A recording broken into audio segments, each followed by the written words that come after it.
네. 네, 우리 오늘 제가 아까 방문 성도 할 때 오늘 진짜 우리 교회 처음 방문한 자녀가 있습니다. 우리 양승근 집사님 가정에 세 번째 손주, 네, 하온이. 네, 우리 큰 박수로 한번 환영해 주실까요? 네, 그리고 우리 인준이 친구들도 오늘 처음 왔어요. 자, 인준이 친구들 다 일어나봐. 큰 박수로 환영해 주세요. 네, 그리고 우리 김동환 집사님 이제 큰 사위랑 우리 딸, 우리 민경자매 뱃속에 아기까지 데리고 왔어요. 그래, 큰 박수로 환영해 주시면 감사합니다. 네, 오늘 하여튼 너무 반갑습니다. 즐거운 시간 보내시고요. 자, 우리 말씀 함께 보도록 하겠습니다. 오늘 말씀은 마태복음 1장 1절 말씀 한 절만 보시면 됩니다. 같이 봅니다. 시작. 아브라함과 다윗의 자손 예수 그리스도의 족보라. 네, 오늘은 성탄주일이죠.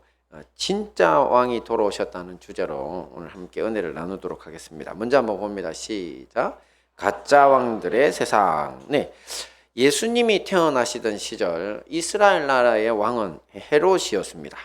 이 헤롯은 원래 이스라엘 민족과 이제 적대 관계에 있던 에돔 족속의 후손이고요. 그런데 이제 로마 사람들에게 잘 보여서 그 지역 이 이스라엘 나라의 분봉왕 자리를 차지하게 된 인물입니다. 그러니 헤롯은 이름만 이스라엘의 왕이지 로마의 지방 행정관과 다름없는 사람입니다. 게다가 얼마나 악행을 많이 저질렀는지 그 악행은 입에 다 담기도 민망할 지경이었고요. 또 예수님 탄생 당시에 어린 아기 예수를 찾아서 죽이려다가 실패합니다. 왜냐하면 이스라엘의 예언대로 어린 그 다윗 왕가에서 자녀가 탄생한 것을 알게 되었기 때문에 그 아이가 살아 있으면 자기 왕가가 그 왕을 계속 이을 수 없다고 생각을 하고 죽이려고 했는데 이제 실패하죠. 그러니까 이번에는 그 예수님이 태어났다는 장소 인근에 그 지역 그 2살 밑으로 모든 아이들, 영아들을 다 살해하라고 해서 이제 아이들이 다 죽고 마는 그런 비극이 일어나죠. 그러니 이런 것들만 봐도 그때 이스라엘을 다스리고 있던 왕이라고 하던 헤롯이라는 인간이 어떤 종류의 사람인지를 한번 가늠해 볼 수 있습니다. 뭐 원래 이스라엘 나라에 자기 민족 출신의 왕이 없었던 것은 아닙니다. 대표적인 왕이 바로 다윗과 골리앗으로 진수했던 다윗 왕이고요. 오랜 세월 그의 후손들이 이스라엘 나라에서는 대대로 왕이 되어서 이스라엘을 통치했습니다. 하지만 예수님이 오시기 약 600여 년 전쯤 이스라엘 나라는 왕부터 국민에 이르기까지 모두가 하나님 앞에서 큰 죄를 짓습니다. 늘 우리가 보셨던 것처럼 그 우상 숭배라는 것을 뭐 오늘날 절에 가서 섬기는 정도가 아니고 그냥 자기 자식들을 산채로 불구덩이에 집어넣어서 제물을 바치던 그런 몰래의 우상, 바알의 우상, 또 아세라와 같은 참으로 악한 이 제도를 가지고 있는 그 가나안 신들을 섬기는 우상 숭배를 하면서 그들의 삶을 더럽히고 있었습니다. 도덕적으로도 완전히 엉망진창이었죠. 이것이 하나님께 큰 죄가 되어서 주님이 아예 이스라엘 나라를 주변에 있는 나라들을 이용해서 크게 징벌하셔서 아예 바벨론 제국에 의해서 멸망까지 하게 됩니다. 이때 대부분의 국민들, 이스라엘 나라의 국민들이 포로가 되는데 무려 70년 동안이나 바벨론 나라에 잡혀가서 살았습니다. 이후에 이 포로기가 지난 동안에 생존한 사람들만, 아주 어린 아이들은 70살까지 살잖아요, 그죠? 그 사람들과 또 그 자손들이 다시 남아서 고국으로 고레스 대왕, 페르시아 제국이 들어서면서 돌아오기는 했습니다. 하지만 이 자신들의 왕이 없는 채로 이민족의 왕들을 왕이라고 부르면서 또 무려 600여 년 동안이나 살았습니다. 이 세계사의 바벨론 제국, 페르시아 제국, 알렉산더 제국, 이 로마 제국 등 우리 어릴 때 학교 다니면서 배웠던 그 제국들의 지배를 계속 받았기 때문입니다. 그러다가 잠시 자기 민족 출신 왕이 되는 화스몬 왕가의 지배도 근 100년 가까이 있었습니다. 하지만 결국 로마에 의해서 그 모든 것들이 다 허투루 돌아가고 로마의 지배하에서 앞에서 설명했던 헤롯이, 이 분봉한 헤롯이 다시 왕이 됩니다. 외국 출신의 왕으로 바뀌게 되죠.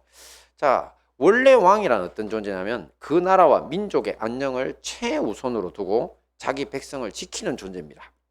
하지만 이 침략국의 왕에게 그런 사랑과 헌신을 기대할 수는 없는 노릇이죠. 오직 피지배 민족은 약탈 또 수탈의 대상일 뿐이었습니다. 그런데 참 이 역시 우리가 조금만 더 깊이 생각해 보면 현재라고 별반 다를 바 없습니다. 이 세상 나라에는 왕이나 뭐 대통령 혹은 총리라고 불리는 자기 민족 출신의 리더들이 많습니다. 하지만 그들 대부분은 자기 민족과 국가를 위한다는 것은 허울 좋은 명분뿐이고 실상은 자기 자신의 권력과 또 안위를 위해 나라를 통치하는 경우가 훨씬 더 많습니다. 자, 이런 일을 이스라엘 사람들은 사실 1000년이 넘는 세월 속에서 이미 숱하게 경험했더랬습니다.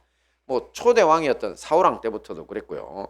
자, 이후에 사울이 죽고 다윗 왕가가 들어섰지만 다윗만 충성된 왕이었을 뿐 그의 뒤를 잇는 후손들이나 나라가 분열된 이후에 북이스라엘 왕들이나 모두 제대로 된 왕은 드물었습니다.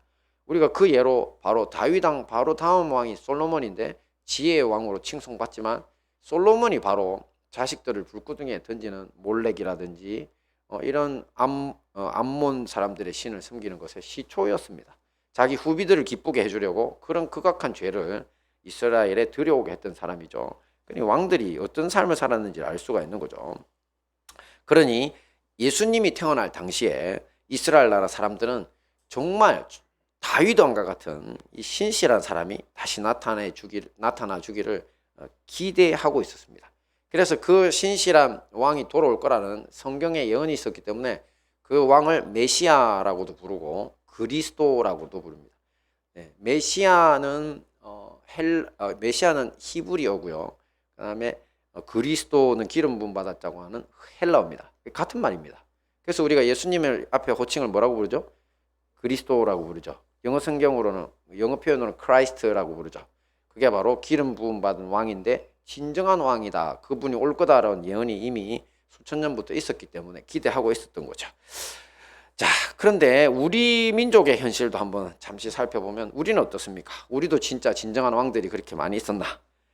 근현대사 최대 수치라고 불리는 일제강점기도 사실은 일본 사람들이 잘못했다기보다는 조선 왕조의 실정입니다.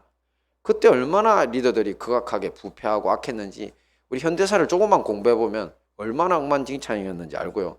또 그리고 조선 왕조가 제일 일제에 우리가 넘어간 이유도 그 사람들 다 귀족으로 변신해가지고 일본의 귀족이죠. 잘 먹고 잘 살았습니다. 국민들만 힘들었지. 그리고 지금 북한 땅에는 세계 최악의 독재 정권도 존재하죠. 우리 고대사는 다릅니까? 고대사 백성들은요 항상 이 수탈과 학정에 시달리면서 살았고요. 또 나라가 망할 때마다 외부의 침략보다는 내부에서 자신의 안위와 정권 찬탈에 눈이 어두운 그런 지도자들로 인해서 나라가 망했습니다. 고구려, 신라, 백제 거의 자멸의 역사를 가지고 있죠.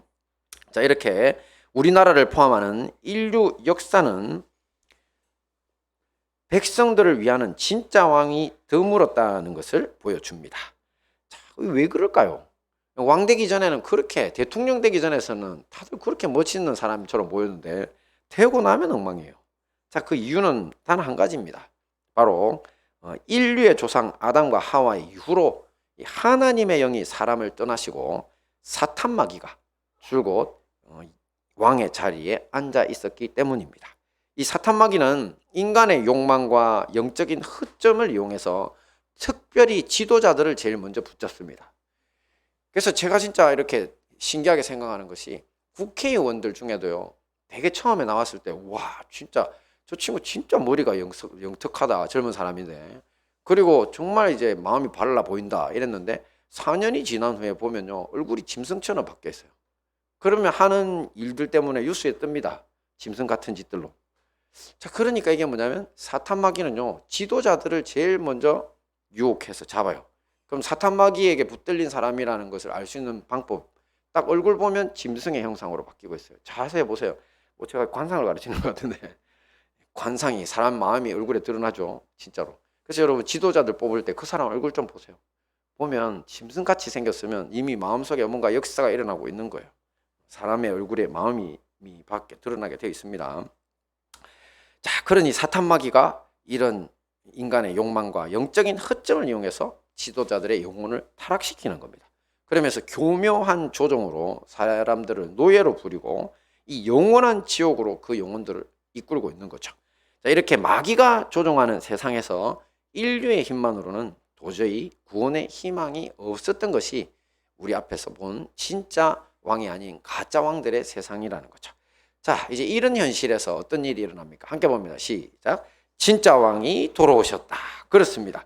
마귀가 왕된 세상, 마귀의 영에 미혹돼서 타락한 왕들이 다스리는 이런 희망 없는 세상에 이제 진짜 왕이신 예수님이 돌아오셨습니다. 다시 말씀 볼까요? 시작.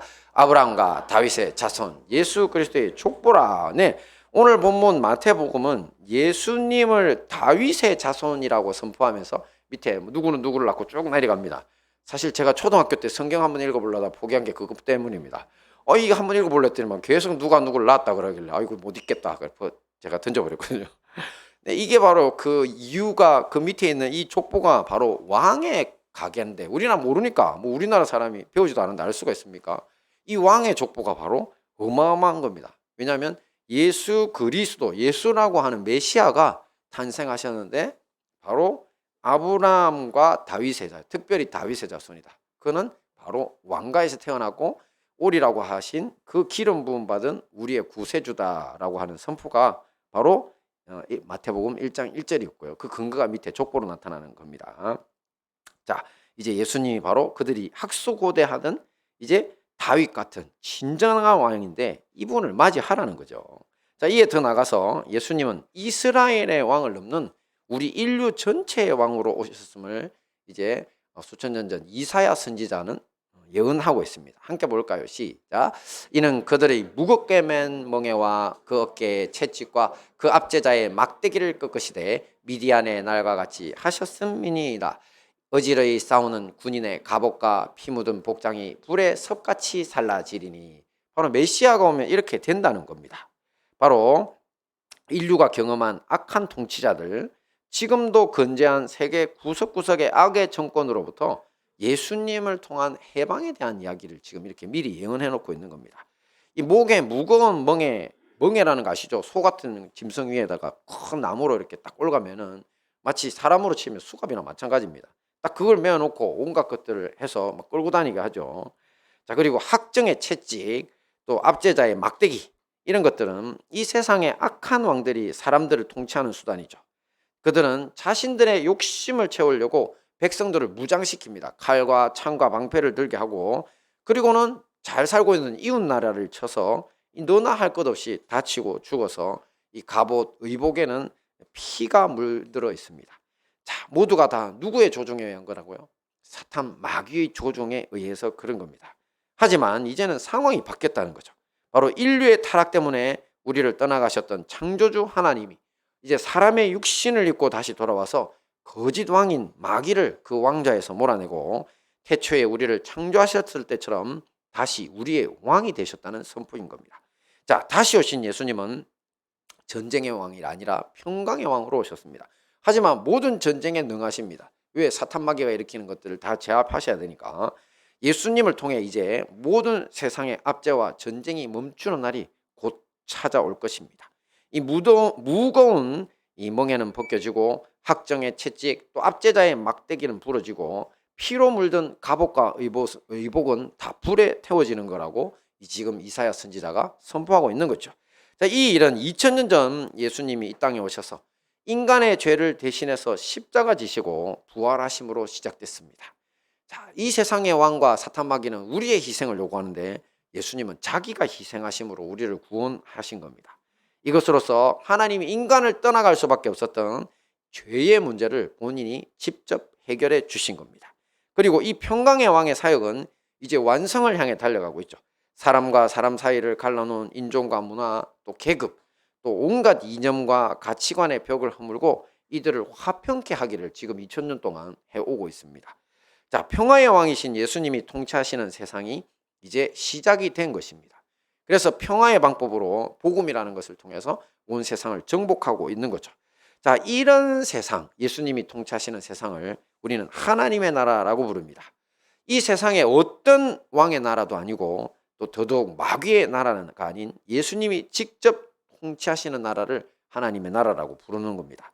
그리고 곧 임박한 미래에는 얼마 남지 않았습니다.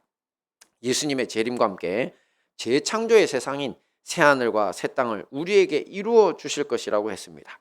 이것이 바로 하나님 나라의 완성이죠. 지금은 그것이 만들어져 가는 중이고, 자, 이런 좋은 소식을 우리는 뭐라고 부른다? 복음, 네, 좋은 소식, 복된 소식. 할렐루야. 자, 근데 이 부분에서 다들 의문이 좀 생기지 않습니까? 아니, 예수님이 왕으로 등극하시고 마귀가 쫓겨났다면, 왕자리에서 쫓겨났다 그랬죠.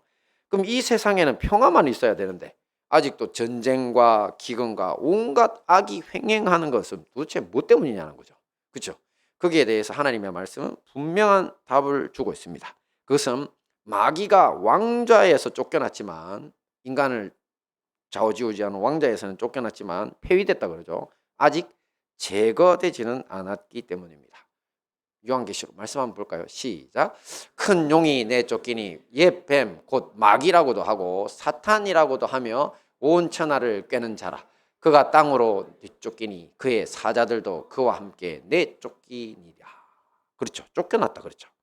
마귀는 지금 예수님의 하나님 나라 선포와 함께 왕좌에서 쫓겨났습니다. 하지만 도리어 인간들의 세상인 땅으로 떨어지게 됩니다. 인간들의 영역이죠. 말씀을 함께 봅니다. 시작. 그러므로 하늘과 그 가운데에 거하는 자들은 즐거워하라. 그러나 땅과 바다는 화 있을진저 이는 마귀가 자기의 때가 얼마 남지 않은 줄을 알므로 크게 분내어 너희에게 내려갔음이라 하더라. 자, 여기서 마귀가 자기의 때가 얼마 남지 않은 줄을 안다. 이 무슨 말이냐? 자, 이게 바로 마귀에 대한 완전한 제거, 최후 심판인 불못에 던져지는 일이 얼마 남지 않았다는 겁니다. 이 사실을 마귀 자신도 잘 안다는 거죠. 우리가 보통 지옥 하는데 지옥에 무슨 염라대왕이 있다면서요. 그거는 우리 신하지. 성경에서 그렇게 이야기하지 않습니다. 지옥 불못은요, 마지막에 사탄 마귀와 그를 따르던 사람들을 다 집어넣는 곳입니다. 그래서 최후 심판이 원래 두 번째 사망이 바로 지옥 심판입니다. 불심판. 그래서 죽은 영혼들은 다 어떤 상태라고요? 어디로 간다고요? 음부로 간다 그랬죠. 네. 지옥이 아닙니다. 죽은 사람들은 장소가 어떤 음부라고 하는 장소로 가는 것이 아니라 그는 히브리어상으로 무덤을 의미한다 그랬죠. 죽은 상태로 있는 겁니다. 잠잔 상태로. 그러다가 이제 두 번째 심판 때 다 일어나서 그거를 흰 보좌 심판이라고 그러거든요. 그때 주님 앞에 다시 깨어나서 갑니다. 거기서 이제 심판을 받는 거죠. 예수님 믿는 영혼들은 다 어디로 갑니까? 네, 다 낙원으로 가죠. 네, 주님이 우편강도에게 이야기하셨죠. 네가 오늘 나와 함께 낙원에 있을 거라고.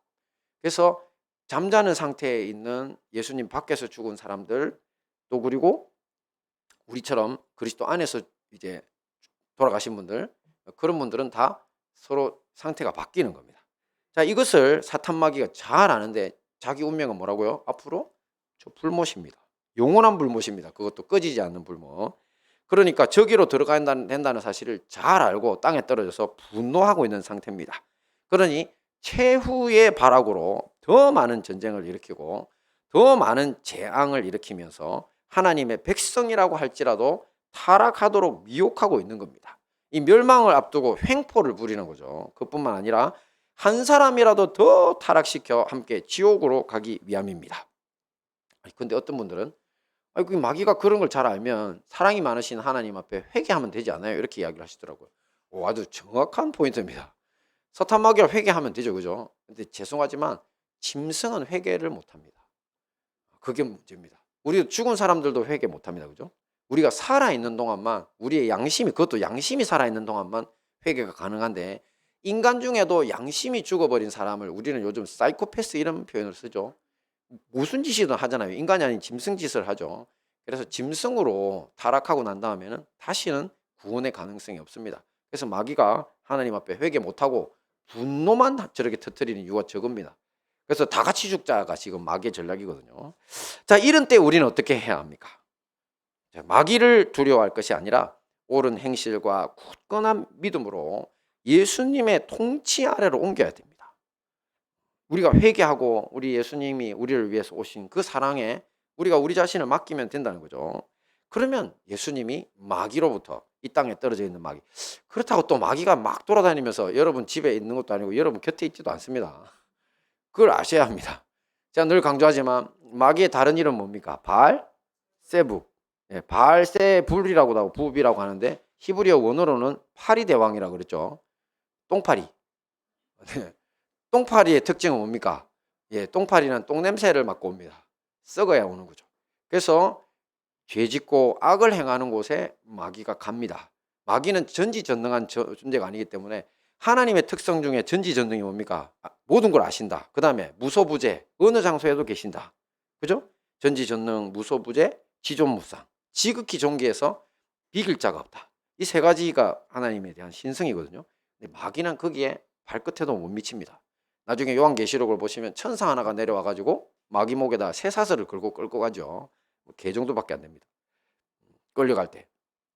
그러니까 마귀는 우리 곁에서 돌아다니면서 우리 뭐 틈을 보고 어쩌고, 그거는 환상일 뿐이고요. 예수님을 믿고 영접한 사람들은 마귀하고 관계가 없습니다. 대신에 죄 지으면 뭐 한다고요? 똥냄새 맡으면 온다. 아주 리얼한 표현이죠. 절대 이제 더러운 죄 욕망으로 자기를 더럽히면 안 됩니다. 마귀 밥됩니다.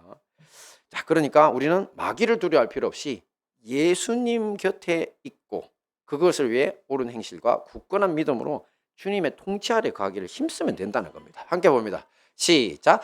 좋은 소식을 가져오며 평화를 공포하며 복된 좋은 소식을 가져오며 구원을 공포하며 시온을 향하여 이르기를 네 하나님이 통치하신다 하는 자의 산을 넘는 발이 어찌 그리 아름다운고. 아멘. 지금 이 말씀은 이사야서 말씀인데요. 바로 복된 좋은 소식, 복음을 전하기 위해 산을 넘는 사람의 발이 아름답다고 했죠. 이 고대 사회에는 보통 촌락 단위의 성읍들이죠. 그래서 한 동네에서 이 좋은 소식이 전해지면 금방 퍼져버립니다. 하지만 이 좋은 소식, 이 동네에 다다른 소식을 다음 동네로 누가 안 넘겨주면 못 듣죠. 그래서 산을 넘어가야 됩니다. 그래서 제가 앞에 있던 교회 이름이 초읍교회인데 뭐냐면 저기 사직동에서 서면으로 가는 첫째 읍이라고 초읍이라고 불렀다더라고요. 그러니까 그렇게 산을 누가 넘어가줘야 소식이 가는데, 근데 지금 복된 소식을 전하는 자의 발이 아름답다고 합니다. 자, 이건 뭐냐면 오늘 사는 우리도 똑같습니다. 이 세상에는 얼마나 많은 사람들이 아직도 이제 이 평화의 소식, 예수님이 왕으로 오셨다는 소식을 모른 채 마귀에게 속아서 불행 속에서 또 마귀가 이끌어주는 대로 정욕적으로 살면서 멸망의 길로 가고 있는지 모릅니다. 이들에게 지금 필요한 것이 바로 평화의 소식, 곧 평강의 왕이신 예수님의 통치가 시작됐으니까 너도 믿고 그 통치 아래 들어가라, 이는 복된 소식, 복음을 전해줄 사람이 필요하다는 겁니다. 오늘 누가 그런 역할을 해야 합니까? 바로 그 복된 소식을 듣고 예수님을 영접해서 구원받은 우리가 그 역할을 해야 됩니다. 그리고 특별히 이 일은 가정에서부터 시작돼야 합니다. 예수님이 12제자를 파송하십니다. 이 일을 해라고. 그때 당부하신 말씀이 딱 이 말씀입니다. 함께 봅니다. 시작. 제자가 그 선생 같고 종이 그 상전 같으면 좋가도다. 집주인을 바알세불이라 하였거든 하물며 그 집 사람들이냐. 이 좋은 소식을 전하라고 하면서 딱 포인트를 집어서 그 집주인, 그 가정의 주인을 누구라 부르었다고요? 바알세불 똥파리라고 불렀습니다. 자, 마귀라고 그랬죠. 마귀가 집주인이라고요. 예수님을 모르는 가정들은. 그래서 예수님이 가정을 통치하시지 않는 한 이 왕좌에서 폐위된, 그래서 땅에 떨어져 있는 마귀가 우리의 가정의 주인 노릇을 하고 살게 된다는 겁니다. 자, 여러분 중에 혹시 미움과 질투와 원망과 불안과 두려움에 떨며 살아가는 가정들이 있다면 그 가정은요, 마귀의 지배 아래 있기 때문입니다. 이런 가정이 제일 먼저 해방돼야 된다는 것이 바로 예수님의 당부인 것입니다. 그런 다음 이 복된 소식을 친구, 학교, 회사 등 사회로 그 대상을 점점 확대해 가면 된다는 거죠. 우리 모두 이렇게 진짜 왕에 대한 복된 소식을 우리 가족과 이웃들에게 전하는 산을 넘는 아름다운 발걸음이 되어야 할 것입니다. 자, 말씀 정리하겠습니다. 지금까지 세상을 누가 통치하고 있었다고요? 사탄마귀. 맞습니다. 또한 제가 이거 그 파워포인트를 또 떨어뜨려 놨네요. 자, 하여튼 가짜 왕들의 세상이라 그랬죠. 사탄마귀, 가짜 왕들이 우리를 지배하고 있었고요. 그 다음에 성탄의 복된 소식은 뭐였습니까? 진짜 왕이 돌아오셨다. 할렐루야. 그렇습니다. 예수님의 탄생과 함께 평강의 왕의 통치가 시작됐으니까 진짜 왕, 이 복된 소식을 세상에 전하는 사람들이 되자고 했죠. 이 모든 복된 소식과 함께 평강의 왕의 통치로 승리하시는 우리 행복한 다니엘 교회와 형제교회 성도님들 되시기를 축원합니다. 아멘.